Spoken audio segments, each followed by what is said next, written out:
messieurs, mesdemoiselles et messieurs, bonsoir, bien bonjour, selon là où vous vous retrouvez.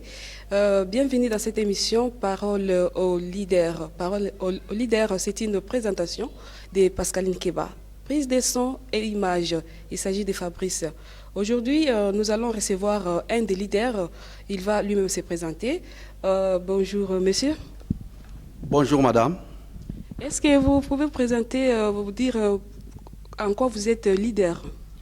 Merci. Je m'appelle Frank Sandokanda.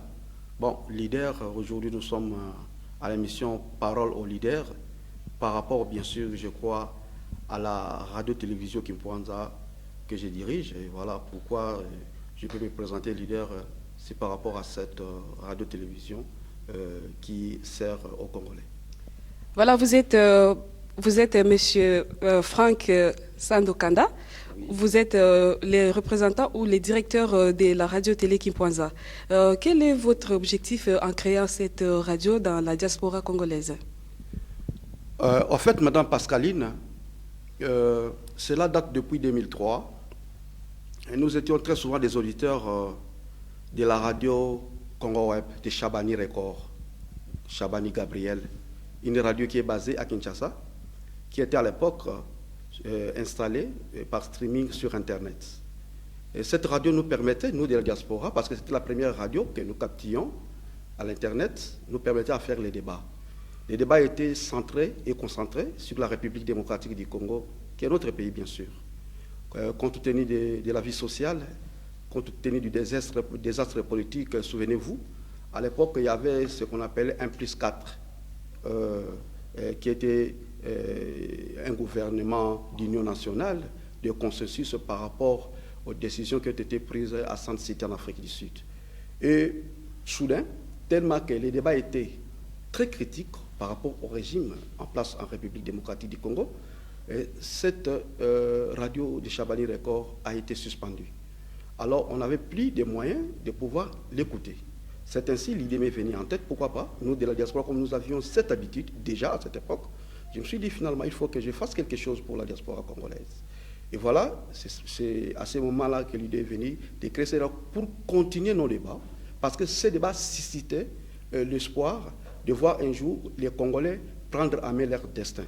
Voilà, l'objectif était, pour répondre à la question directement, de mobiliser les Congolais et de changer la culture de nous Congolais qui sommes de la diaspora, pour sortir un peu du ghetto de la musique, pour s'occuper de la politique, car la politique chez nous était devenue désastreuse. Donc voilà la raison pour laquelle j'ai eu cette idée de lancer la première radio-télévision de la diaspora congolaise, qui est la radio-TV Kimpoanza. Oui, la radio-TV Kimpoanza, bien sûr, M. Frank Sando. Est-ce que vous avez atteint vos objectifs malgré que vous avez créé cette radio dans cette diaspora congolaise? Oui, madame, je peux dire que oui. Parce que l'objectif, c'était d'abord quoi, comme je l'ai dit, de faire une imitation culturelle. Vous savez, à l'époque, nous, de la diaspora congolaise, on nous définissait par la musique.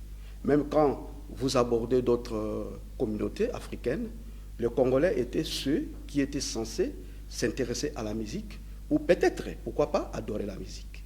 Et la musique était devenue pour nous comme une religion. Et ça nous a désorientés complètement. Les gens ne s'occupaient plus exactement de ce qui s'est passé au pays. Le pays était dans les désastres, il y avait la guerre, la misère et surtout l'occupation.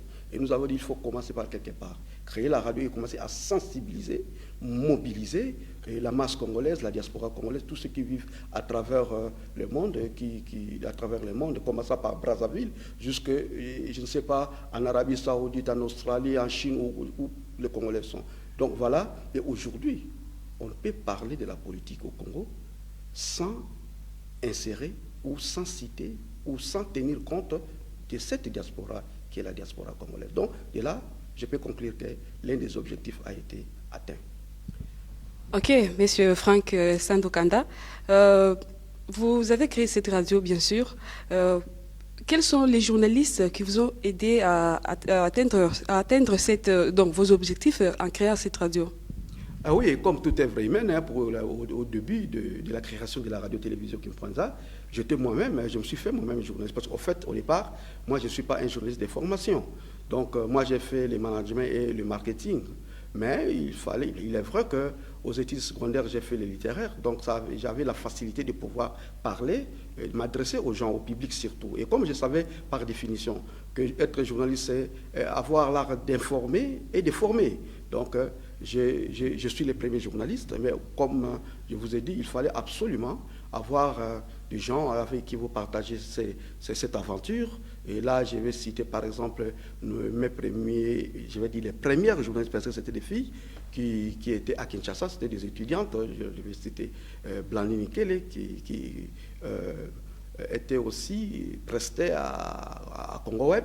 Il y a Elodie Bamuongo, qui aujourd'hui travaille à la francophonie, elle est cadre à la francophonie. Il y avait Carlin Mbundani, qui était à l'époque étudiant, qui faisait les relations internationales. Aujourd'hui, on m'a appris qu'il travaille à la Cour suprême de justice au Congo. Il y a un tas de journalistes jeunes avec qui, mais cela était au Congo. Mais dans la diaspora, nous avons par exemple Olivier Boulia. C'est ce monsieur, un grand journaliste, j'ai beaucoup de respect que je salue d'abord en passant. Il est au Canada. Il y avait aussi Marcel Assens Malumba Mbouyi, de la redondance. Aujourd'hui, il a sa radio-TV. C'était un monsieur qui a œuvré, qui a beaucoup contribué à l'émergence, pourquoi pas, de la radio-télévision du Kwanza. Yuyu Muntumossi, par exemple, dont on parle, vous connaissez Yuyu Muntumossi. Au départ, ce n'était pas une combattante, hein. Elle est venue comme animatrice avec son émission Entre nous, disons vous solo. Donc, pour citer tout le monde, c'est très difficile parce que c'est toute une chaîne, hein. Il y a pas mal de gens, je m'excuse pour ceux dont je n'ai pas cité les noms. Il y a aussi comme Mama Feza, il y a aussi Mama Mimi, qui aujourd'hui fait des émissions à la radio-TV Bosomi, de mon ami Samba Olonga. Et voilà, il y a pas mal, il y en a beaucoup. Oui, voilà, Monsieur Franck Sandokanda. Je ne sais pas, est-ce que vous avez des financements ou soit vous êtes soutenu par des partenaires pour l'avancement de votre radio TV Kimpoinza? Les partenaires, non. Lorsque j'ai eu l'idée de créer cette radio, je me suis dit que je dois être moi-même mon partenaire. Donc il faut que je m'autofinance. Et j'ai commencé par aventure à m'autofinancer. J'ai créé la radio. Vraiment supporter une radio, ce n'est pas chose facile. Je l'ai fait par mes moyens propres.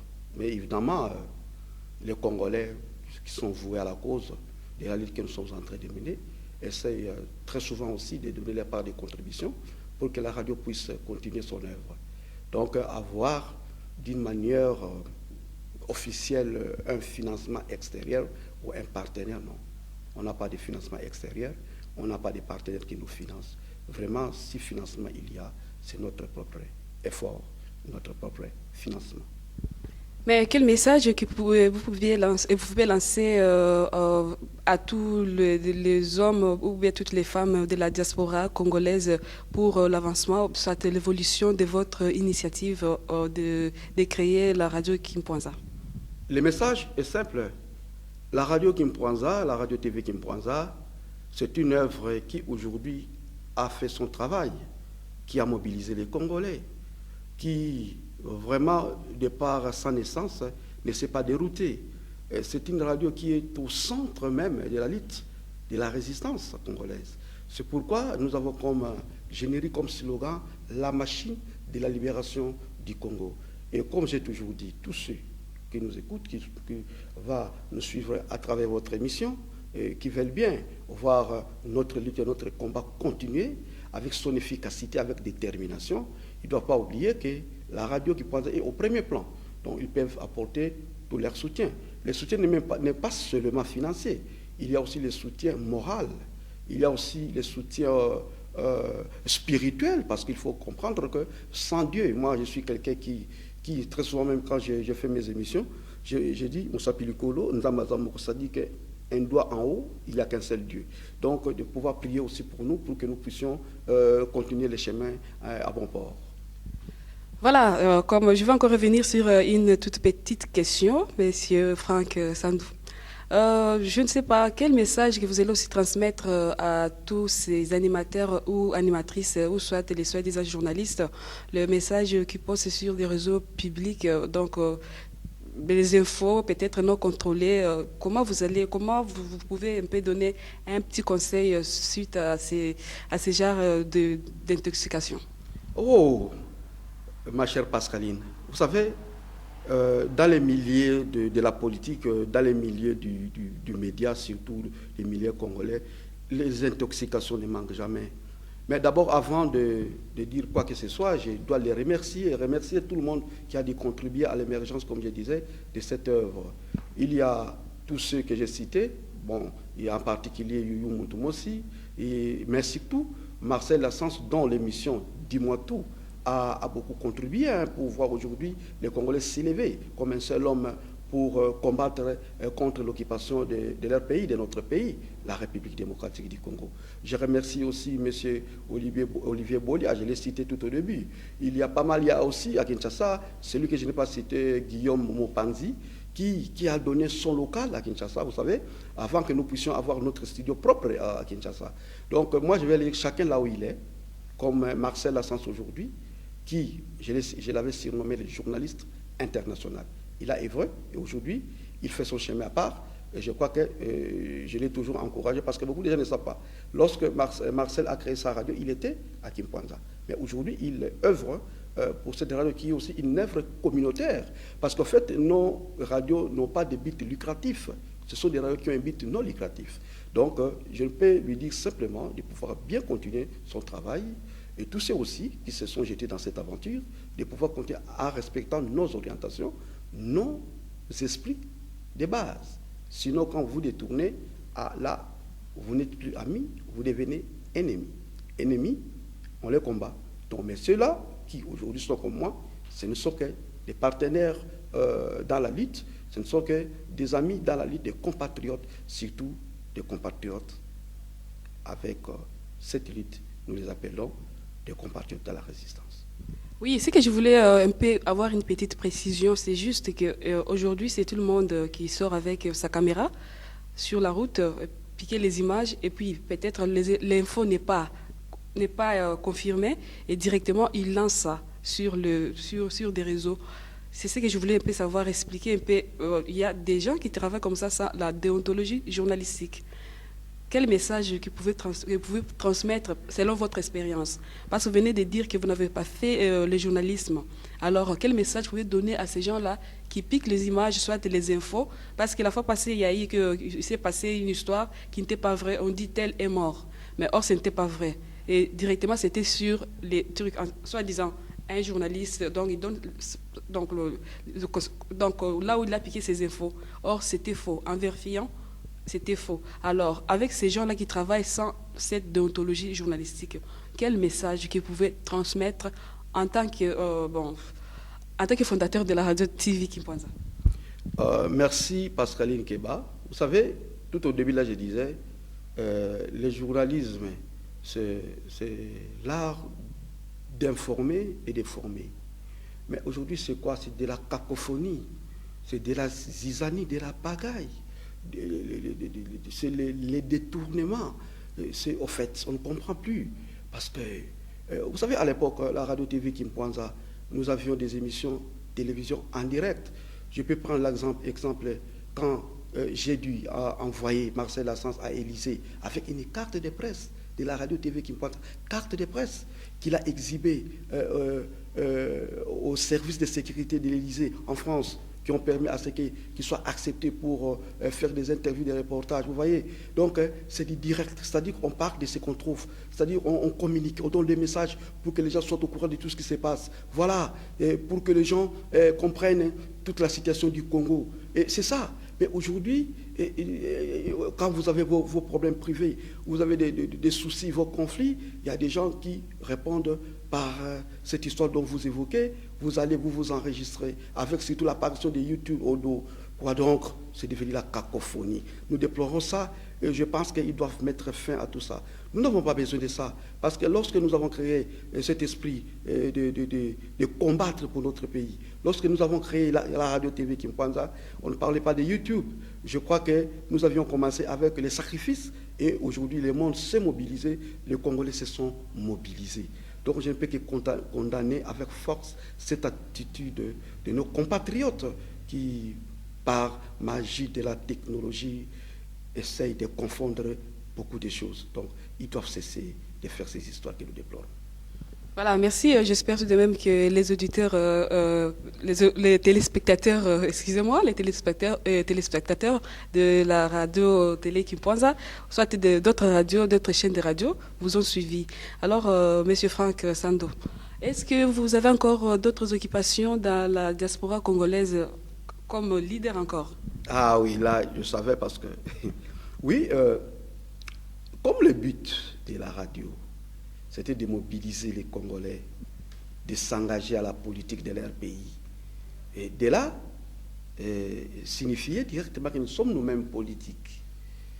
Je suis politique, c'est-à-dire que je fais la politique. La politique, je l'ai fait par passion, par l'amour à mon pays et à mon peuple. Et quand je vois tout ce qui se passe au Congo, partant du 30 juin 1960 à aujourd'hui, je me suis dit que non, il y a quelque chose qui ne va pas. Pour contribuer et faire marcher ce qui ne va pas, pour que ça puisse aller, donc il faut absolument faire la politique. C'est là où, en passant, j'ai commencé comme un acteur politique à PDC à l'époque, à côté de Papa Iléo Songramba et Papa Cléophas Kamitatu, auquel j'étais très attaché. Paix à leur âme, tous les deux.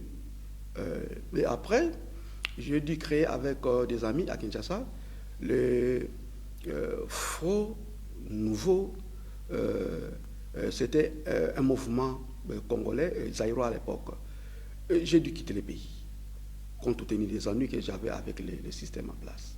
Je suis venu en Europe, et en Europe, j'ai créé un parti politique, précisément dans la ville au nord de l'Allemagne, Oldenburg, dont les amis que je salue, qui sont dans cette ville, peuvent se rappeler. Le FDS, ça, c'était vers 1995. Et après, le FDS, puisqu'il s'agissait maintenant de combattre l'occupation du Congo, j'ai inspiré le mouvement qu'on appelle le RPLC, qui est devenu aujourd'hui notre parti politique, où je suis en train de prester comme membre, comme l'un des leaders. Est-ce qu'on peut savoir RP, vous avez dit RPLC. RPLC, c'est quoi comme signification? Le RPLC, c'est le sigle de dénomination qui dit les rassemblements de patriotes pour la libération du Congo. Voilà, M. Sandou, je voulais encore savoir, soit les auditeurs, auditrices, téléspectateurs, téléspectatrices, peuvent aussi savoir pourquoi, en tant qu'au Congo, il y a tant de partis politiques. Mais pourquoi en avoir encore, en ajouter d'autres, au lieu de s'allier à d'autres partis qui existent déjà? Je vous ai dit que j'ai commencé ma carrière politique dans les PDC. Et je peux vous souffler encore une chose. Je suis même cofondateur du PDC. Ça va étonner beaucoup de gens. Simplement pourquoi? Parce que lorsqu'on a créé le PDC, le 26 avril 1990, j'étais présent. Chez Papa Iléo. J'ai vu le PDC naître. Mais dans notre pays, la politique, c'est devenu comme un gagne-pain. Il y a beaucoup de gens qui font la politique non pas pour servir. Car la politique, c'est l'art de servir. C'est l'art de donner l'espoir à l'autre. C'est l'art de susciter l'espérance à l'autre. C'est ça la politique, servir. Ce n'est pas se servir. Mais ceux qui viennent à la politique pour se servir, c'est ceux-là qui créent des partis politiques pour que ces partis politiques deviennent des boutiques. Des boutiques qui resteront là pour essayer un peu de leur donner les moyens de survie. C'est ça la mauvaise politique. C'est ça qui a rongé notre pays. C'est ça qui a causé les désastres économiques, sociaux, qui est devenu aujourd'hui carrément un désastre politique. Donc, mais quant au RPLC, mon parti, notre parti, avec les amis avec qui nous sommes et nous luttons ensemble, le RPLC n'est pas compté parmi ces partis politiques qui sont basés au Congo, à Kinshasa. Notre parti a été créé ici à l'étranger. Nous ne reconnaissons pas ce système qui est à Kinshasa, qui est au Congo. Donc nous ne pouvons pas nous présenter, nous identifier comme étant un parti qui est dirigé par les lois de l'occupation du pays. Parce que le Congo aujourd'hui est sous occupation. Donc nous sommes un parti de résistance. Nous résistons par rapport à l'occupation et nous luttons pour que nous puissions libérer ce pays avec le peuple. Donc madame, je crois que, en tout cas s'il faut compter les partis enregistrés par les régimes de l'occupation, pas les RPLC. Le RPLC a été créé à l'étranger, nous sommes dans la résistance, mais le jour que nous allons libérer ce pays, la loi sera votée par ceux qui seront des représentants légaux, choisis par le peuple, et de là, nous allons faire du RPLC un parti qui sera régi par les lois, les véritables lois souveraines de la République démocratique du Congo. Voilà l'esprit. Voilà, M. Franck, pour vous, je ne sais pas comment vous pouvez... qui peut être un combattant dans la résistance, soit dans la diaspora congolaise? Ah, ça c'est une très bonne question. Ça c'est une question même fondamentale. Vous savez, lorsque nous fûmes vers les années 90, au début de la démocratisation de l'espace politique de notre pays par le fait maréchal Mobutu, le président Mobutu, on appelait très souvent les combattants d'une manière singulière. C'était le membre ou sympathisant de l'UDPS, mais d'une manière générale, ceux qui étaient à l'ISORAS, l'Union sacrée de l'opposition radicale. Vous avez des partis comme l'UDPS, PDC, il y avait pas mal de partis. Tous ces mondes, tous ces militants, en fait, on les appelait les combattants, parce qu'ils combattaient la dictature pour l'avènement d'un système réellement démocratique. Mais aujourd'hui, nous parlons des combattants. Les combattants dont nous sommes parvenus à citer, lorsque j'ai parlé de la radio Kimpwata, ce ne sont pas les combattants à l'esprit des militants de l'UDPS de l'époque ou du PDC de l'époque. Ce sont des Congolais qui sont voués et qui se présentent comme étant ceux qui acceptent de se sacrifier pour libérer le Congo qui est sous le joug de la domination et de l'occupation rwandaise, s'il faut bien citer. Donc, il y a une différence. C'est-à-dire, un combattant, c'est quelqu'un qui aime passionnellement sa patrie qui est le Congo. Un combattant, c'est un résistant. C'est celui qui résiste par rapport à la domination étrangère au Congo et surtout par rapport à l'occupation. Donc, c'est celui qui ne reconnaît pas ces systèmes. C'est celui qui doit, par ses actes, par sa parole, combattre ces systèmes pour l'avènement de la libération du Congo. C'est ça les vrais combattants. Mais ce n'est pas comme aujourd'hui. Les gens commencent à s'appeler des combattants, quelqu'un pour s'amuser, pour égayer ou essayer de se distraire, s'appelle combattant parce que, vous savez, comme à l'époque, lorsqu'il y avait la musique, les gens voulaient bien qu'on les appelle les mikilistes, les ndoulistes. C'est ça les nominations. Mais aujourd'hui, en réalité, un combattant, c'est un compatriote congolais qui a accepté le sacrifice de donner sa vie pour le Congo et qui résiste contre l'occupation de la République démocratique du Congo. En fait, c'est celui-là un combattant, c'est celui-là les résistants, donc c'est lui qui n'est pas prêt à respecter les lois actuellement au Congo, les lois instaurées par ce système que nous décrions. Chers téléspectateurs, téléspectatrices, voilà, il y a une question, je sais que ça va faire fâcher un peu tout le monde, et la réponse vous viendra de M. Franck Sando Kanda. Monsieur Franck, aujourd'hui, on est en train de remarquer qu'il y a vraiment une confusion totale, comme vous venez de le dire, dans la résistance, soit avec les combattants. Là, je vais évoquer le cas des trois personnes, c'est-à-dire j'évoque les trois bishops, c'est-à-dire j'évoque les cas des bishops Élysée de l'Afrique du Sud, je pense. Il y a aussi bishop, c'est qui encore, Tchantumba de la France. Il y a aussi David, bishop Kadima. Kadima, c'est de la Belgique. Oui. Ce sont ces trois prophètes, ils ont prophétisé quand même, non, nous sommes des combattants. Et aujourd'hui, ils ont tourné les dos pour dire que nous ne sommes pas encore les combattants. Le cas du prophète, d'archibishop Tchantumba a dit, Dieu lui avait révélé qu'il doit être combattant, il doit combattre pour le Congo. Mais aujourd'hui, il a dit, c'est le même Dieu-là qui lui dit encore, non, il sort dans les combats, il ne veut pas encore être combattant. Quelle est votre réaction à ces agissements des soi-disant les hommes de Dieu? Je suis très respectueux par rapport aux hommes de Dieu. Parce que vous savez, tout de suite, là, avant que nous puissions faire cette interview, je viens de l'église. J'ai un père spirituel qui s'appelle le pasteur Aquilas. Tous ceux qui sont à l'Allemagne les connaissent. Donc, je les respecte. Ils sont des représentants de Dieu sur cette terre. Pour nous qui avons la foi en Jésus, nous devons les respecter. Mais, en marge de ce respect des hommes de Dieu, quand il y a des hommes de Dieu en miniature, c'est-à-dire que ceux qui utilisent la parole de Dieu ou le nom de Jésus pour capoter tout et pour se satisfaire, mais surtout pour distraire les peuples de Dieu, moi je crois que là, c'est déplorable. Les 3 noms que vous venez de citer, j'ai déjà dit à travers mes émissions à moi, à la radio-télévision qui me prend ça, que c'était des charlatans. Excusez-moi les termes, c'est méchant peut-être, mais pour moi c'est ça les termes. Prenez par exemple celui que vous venez de citer, Bishop Élisée. Ouais. Vous savez, je l'ai suivi depuis le début de cette lutte. Pas le début de la lutte, parce que lorsque nous avons lancé cette lutte, ces 3 noms n'existaient pas.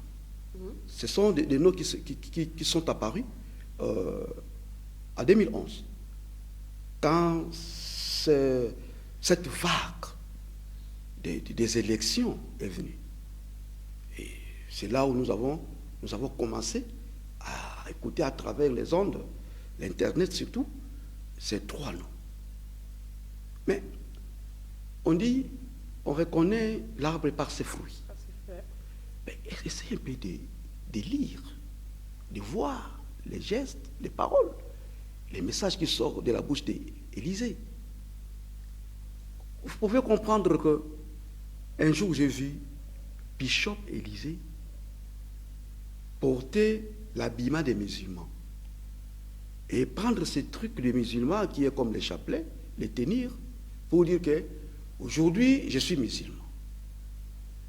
Si un musulman faisait ça pour dire qu'il est devenu chrétien, en Iran ou partout ailleurs, il sera tué.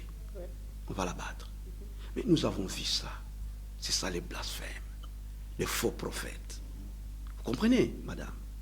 Je ne voudrais pas aller plus loin. Le message est compris. Prenez Tchatumba. Vous venez de l'évoquer vous-même, madame Pascaline. Tchatumba nous a dit qu'il avait la révélation. Dieu lui a donné des révélations pour le Congo. Dieu lui a demandé de combattre, d'être le combattant. Et demain, hier plutôt, il revient pour dire que Dieu lui a donné une prophétie qu'il quitte le combat, il ne peut plus être combattant. Voilà. En fait, est-ce que celui qui lui avait donné le premier message était un vrai Dieu? Si nous pouvons dire qu'aujourd'hui, c'est le vrai Dieu qui lui a donné ce message, mais c'est à qui nous suit de pouvoir comprendre quels sont ces dieux que Tchatumba sert. Donc, en réalité, si nous devons faire accès à la Bible, qui est la parole inspiratrice de tout homme de Dieu, tout celui qui parle au nom de Dieu et qui agit au nom de Dieu, qui a la charge de brebis de Dieu, moi je pense que Tchatumba a blasphémé avec Dieu. Donc ce n'est pas un serviteur de Dieu. Je ne vous coupe pas la parole, Monsieur Franck, parce que je sais tout le monde a vu ça à la télévision, comment donc Tchatumba était en train de faire une cérémonie, de dire qu'il est en train de mettre les gens dans des bouteilles, les gens dans des bouteilles. On dit par exemple, Kabila, maintenant j'écris ton nom, tu es dans la bouteille. Mais je ne sais pas depuis cette réaction-là, mais je ne sais pas, peut-être une personne peut me convaincre, soit me dire le contraire. Je ne sais pas, depuis qu'il a fait cette cérémonie-là, c'était vraiment, c'est l'action de Dieu, c'est Dieu qui a dit, il faut mettre les gens, comme il disait, le système Natio Namulangi. Est-ce que je ne sais pas, est-ce que... je ne sais pas si vraiment, parce que vous venez de l'église, bien sûr, est-ce que ça doit être vraiment... Dieu peut permettre à une personne de faire ces cérémonies-là, donc je te mets dans la bouteille, il écrit ton nom, si tu parles de quelque chose, il te met dans la bouteille. Dans la Bible, ma chère Pascaline, je n'ai jamais vu Jésus mettre quelqu'un dans la bouteille. Jésus nous a enseigné, nous, ses enfants, de chasser les démons. Yes. On chasse. Amen. Vous comprenez? Ça, c'est de la magie. Ça, c'est le diable qui s'exprimait à travers Tchatumba. C'est une cérémonie démoniaque. Il savait, il le savait. Il savait que ça est temps court. Il est arrivé au terme de ce temps. C'est pourquoi il dit, j'ai abandonné aujourd'hui. Mais je crois qu'il n'a pas atteint sa mission. Il croit avoir atteint la mission. Parce que cette lutte, et les enfants de Dieu sont là. Ma chère, je crois que vous aurez l'occasion de parler avec les hommes de Dieu, qui ont beaucoup plus d'inspiration que moi. Moi, je suis qu'un fils spirituel. Je vous ai dit, j'ai un père spirituel. Mais je pense que si vous parvenez à poser cette question, ils vous donneront des vraies réponses. Mais avoir avec les yeux que Dieu nous a donnés, non, ce n'est pas divin tout ça. C'est démoniaque. C'est mieux qu'ils quittent la lutte, et comme ça, ils ne peuvent pas parler aux enfants de Dieu sous prétexte de la lutte que nous menons contre l'occupation du Congo. Voilà, il y a encore un autre, donc le troisième, c'est qui encore, c'est l'archbishop Kadima. J'espère que tout le monde a vu des vidéos, soit a écouté quand même des sons, comment Kadima, je peux appeler comme ça, comment il insultait, il lançait des injures, il prononçait des paroles, des insanités, donc je ne sais pas.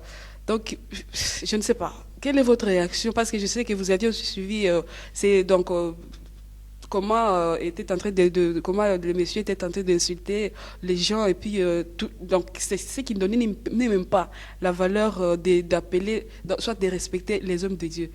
Quelle est votre réaction vraiment? Vous pouvez dire aussi à ce monsieur Kadima. Vous savez, monsieur Kadima, non seulement j'ai entendu ça, mais j'étais présent lorsqu'il prononçait ces injures à une dame, à une maman, une combattante, une des résistances qui est Maman Likembe. Cette maman est à Bruxelles. J'ai connu cette maman, ça fait tant d'années dans cette lutte. C'est une maman que nous respectons. Très souvent, quand je me rends dans des marches que nous faisons pour le Congo, je la vois se sacrifier. Mais cette maman s'est mise dans une position telle qu'elle ne pouvait pas laisser les messages de distraction que Tchatumba, que Élysée, que Kadima sont venus instaurer, ou ils voulaient instaurer dans notre résistance. Mais il y a des histoires qu'on n'a pas voulu publier, des injures, par respect à la femme, par respect à la maman. Mais ce que Kadima a fait, est-ce que vraiment pouvez-vous dire que c'est un homme de Dieu? Jésus n'a jamais insulté. Dieu, notre Dieu, n'a jamais donné l'ordre à qui que ce soit d'insulter. Dieu nous dit d'aimer nos ennemis, pas de les insulter. Je ne pense même pas que Maman Likembe, qui a reçu ces injures, est ennemi à Kadima. Donc, c'est quoi que je suis en train de voir? C'est un monsieur qui parle, non pas pour donner l'exemple d'un véritable homme de Dieu, mais de quelqu'un qui s'exhibe, qui fait des démonstrations. C'est quelqu'un qui veut se faire croire, mais en réalité, c'est la vanité. Vous avez les chemins. Quand vous parcourez un chemin, vous voulez atteindre le sommet. Mais quand vous manquez qualité, vous allez abandonner. Kadima aussi a abandonné les combats. Aujourd'hui, il parle que nous ne sommes plus des combattants, mais plutôt, nous sommes en train de lutter pour faire de la vérité des urnes une institution. Dans quel pays avez-vous entendu cela? Nous avons des institutions qui contrôlent des élections. Si au Congo aujourd'hui ça ne marche pas, eux qui veulent bien parler des élections, mais ça ne peut pas marcher parce que les pays sont sous occupation. Mais dans des pays démocratiques comme ici, en Allemagne où nous sommes, en France, en Autriche, aux États-Unis, il y a des organes. qui suivaient des élections.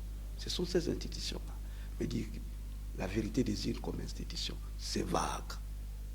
C'est vraiment la vanité. Et c'est cette vanité-là qu'ils ont voulu instaurer dans la résistance. Réellement, par la pression des vrais résistants, ils se sont tus. Je vous dis, Tchatumba, Élysée et Kadima, en réalité, se sont tus. Voilà la vérité. Voilà.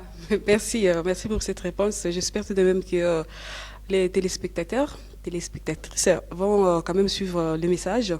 On va un peu sauter, j'ai quand même encore une petite question. J'espère bien sur le site de la Pareco, de M. Ngwanda. Vous êtes signateur d'une plateforme, je crois bien ça s'appelle, d'un article d'une plateforme qui s'appelle Fonds commun des résistants congolais. Vous êtes maintenant devenu un ngwandiste ou quoi, monsieur? Vous savez, cette question m'est posée par pas mal de Congolais, très souvent même dans les réseaux sociaux. Non, vous savez, il n'y a pas quelqu'un qui a combattu M. Ngwanda plus que moi, il n'y en a pas. J'ai combattu M. Ngwanda ici dans la diaspora. Il le sait. Mais moi, je ne combats pas pour nuire. Ce monsieur est cohérent. Ce monsieur est résistant. Ce monsieur se sacrifie. Ce monsieur est en train d'incarner un projet. Ce monsieur a une idée. C'est l'idée que j'ai pour le Congo. De voir le Congo libre, notre pays, notre patrie. Donc, de par ces facteurs qui sont vitaux pour ma lutte à moi et qui sont respectables et dont la vision est partagée, je me retrouve dans les idées de Ngwanda. Je me retrouve dans son combat. Donc, oui, je peux être ngwandiste. Oui, c'est vrai. Mais me définir comme ngwandiste, non, c'est un patriote. Ngwanda, aujourd'hui, moi, je le considère comme un leader, un vrai leader. Il n'y a pas Ngwanda seulement. Nous avons d'autres leaders, comme Jacques Matanda, ce sont des leaders. Ce sont des gens qui viennent clairement avec un verbe, avec pas un nouveau dictionnaire, avec un message qui est clair, des messages de libération, de la résistance, qui font appel au peuple congolais pour résister, pour lutter, pour libérer leur pays. Je me retrouve là, si je me retrouve là où Ngwanda est, je les soutiens. Et je sais que Ngwanda aussi peut me soutenir. Donc s'il y a des gens qui peuvent dire que je suis ngwandiste, oui, je le suis. Mais être dans la Pareco, non. Cette plateforme, oui, vous l'avez vous-même dit, c'est une plateforme politique. Et nous faisons comme une banque de données patriotiques pour combattre le système en place. Aujourd'hui, il parle de concertation politique. Nous n'en voulons pas. Parce qui va concerter qui? Ou aller se mettre autour d'une même table avec qui? Les Congolais vont aller discuter les problèmes du Congo avec les Rwandais? Le monde nous a dit une chose très importante, qui est un héritage commun pour nous tous Congolais. L'histoire du Congo doit être écrite au Congo, pas ailleurs.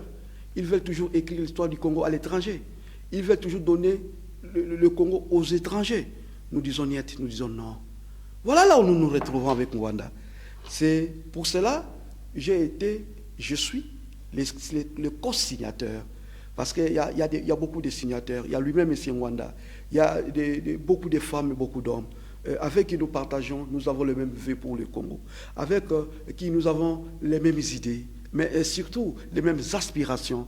Donc cette plateforme, oui, je suis membre de cette plateforme, le Front commun des résistants congolais. Ok, merci pour la réponse. Juste avant d'arriver à la fin de cette émission, je voulais un peu, je ne sais pas comment vous pouvez lancer un message, parce qu'on regarde parmi les combattants de la résistance congolaise, il y a maintenant une division. Nous sommes... Aujourd'hui, si tu commences à dire la vérité, on te traite que tu es un collabo. C'est-à-dire, tu travailles, tu es combattant, mais tu es aussi dans le régime en place.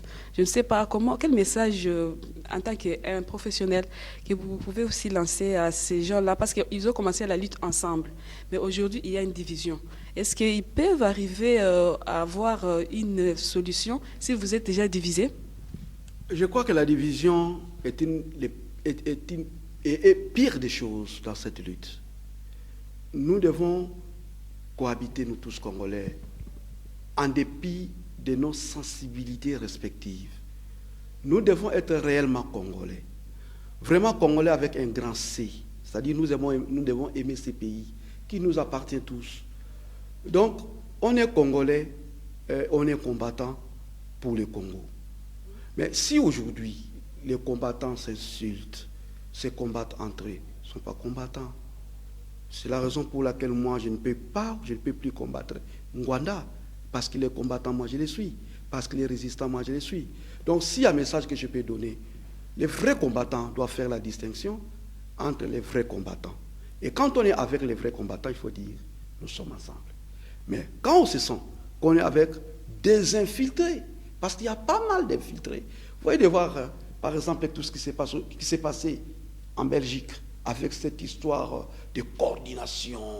Je ne voudrais pas citer des noms pour essayer un peu de citer les démons. Non, je ne fais pas ça. Je ne voudrais pas faire d'apologie ici. Non plus, je ne voudrais pas faire de marketing politique. Mais je dis tout simplement, non, nous ne sommes pas pour ça. Nous aimons notre pays, nous voulons lutter et nous luttons pour ce pays. Moi, je crois que nous devons être ensemble. Nous devons être des Congolais exemplaires dans nos idées, défendre nos idées. Nos idées, c'est quoi? C'est la libération du Congo. Le Congo, aujourd'hui, c'est un pays, en réalité, qui n'existe plus. Parce que ça existait par la carte. Mais par esprit, ce sont les Rwandais qui pillent, qui violent, qui tuent. Il y a plus de 15 millions de Congolais tués.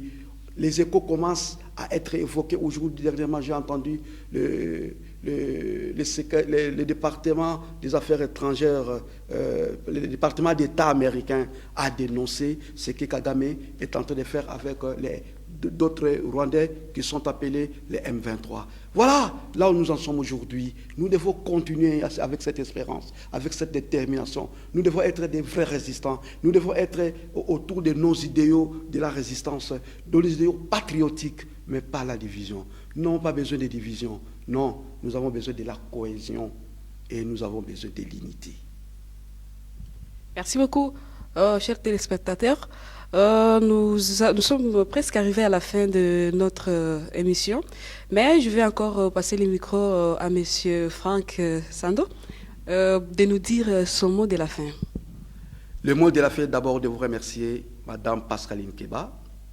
Avec votre émission, j'en suis très fier et je suis très honoré. Je crois que lorsque vous m'aviez lancé cette invitation, je me suis dit, pourquoi moi? Et pourquoi c'est moi qui dois inaugurer son émission? Et comme chose faite aujourd'hui, je dois vous remercier, vous encourager, de pouvoir bien continuer. Je sais que ce n'est pas facile. Vous êtes une journaliste de profession, vous avez commencé votre carrière au pays. Aujourd'hui, vous êtes ici dans la diaspora. Nous avons besoin de vous, nous avons besoin de vos services. Donnez tout ce que vous avez. Comme on dit, la plus belle femme du monde a toujours donné ce qu'elle a. Et je crois que le peuple et Dieu vont vous récompenser. Et je dis simplement que les Congolais vous soutiennent. Merci pour ceux qui ont été au vie, à l'écoute et surtout à suivre cette émission. Je vous remercie et je salue tout le monde. Merci beaucoup. C'est moi qui vous remercie d'avoir accepté mon invitation. Chers téléspectateurs, nous sommes arrivés à la fin de cette émission. Comme je vous disais, c'est Parole aux leaders. Nous lançons un appel à toute personne, soit à tout le monde qui se sent leader ou soit qui a une idée d'être leader, de faire quelque chose pour le développement de notre pays, notre beau pays Congo. Vous pouvez toujours contacter, soit vous partez sur le site de la radio Téléki.za, la radio TV.za, c'est-à-dire vous tapez juste www.radiotv.za.info.